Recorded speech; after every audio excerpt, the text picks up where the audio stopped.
Johor பாசீர்குடாங்கில் பராமரிக்கப்படாத சாலை குழியில் விழுந்து காயமடைந்த மோட்டார் சைக்கிள் ஓட்டி ஒருவருக்கு சாலை பராமரிப்பு நிறுவனம் ஒன்று இழப்பீடு வழங்க வேண்டும் என ஜோகூர் பாரு செஷன்ஸ் நீதிமன்றம் உத்தரவிட்டுள்ளது.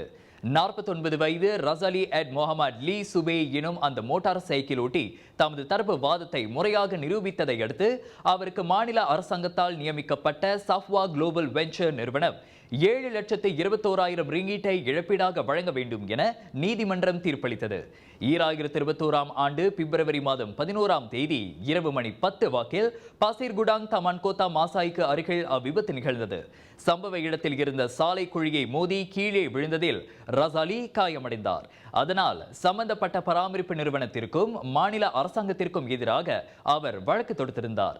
எனினும் 2022 ஆண்டு மே 16ஆம் தேதி மாநில அரசாங்கத்துக்கு எதிரான வழக்கை ரசாலி மீட்டுக் கொண்டார். பலமுறை வாய்ப்பு வழங்கப்பட்ட போதிலும் சம்பந்தப்பட்ட நிறுவனம் எழுத்துப்பூர்வ அல்லது வாய்வழி வாதங்களை தாக்கல் செய்ய தவறியுள்ளதோடு பாதிக்கப்பட்டவர் தனது தரப்பு வாதத்தை சந்தேகத்திற்கிடமின்றி நிரூபித்துள்ளார்.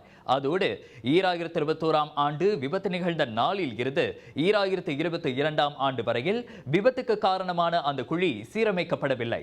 அதனால் பாதிக்கப்பட்ட நபருக்கு 3,52,947 ரிங்கேட் 33 சென்னை சிறப்பு இழப்பீடாகவும் 3,68,000 ரிங்கேட்டை பொது இழப்பீடாகவும் வழங்கி தீர்ப்பளித்ததாக நீதிபதி அறிவித்தார். எனினும் அந்த தீர்ப்பை எதிர்த்து சம்பந்தப்பட்ட சாலை பராமரிப்பு நிறுவனம் உயர் நீதிமன்றத்தில் மேல்முறையீடு செய்யும் என கூறப்படுகிறது.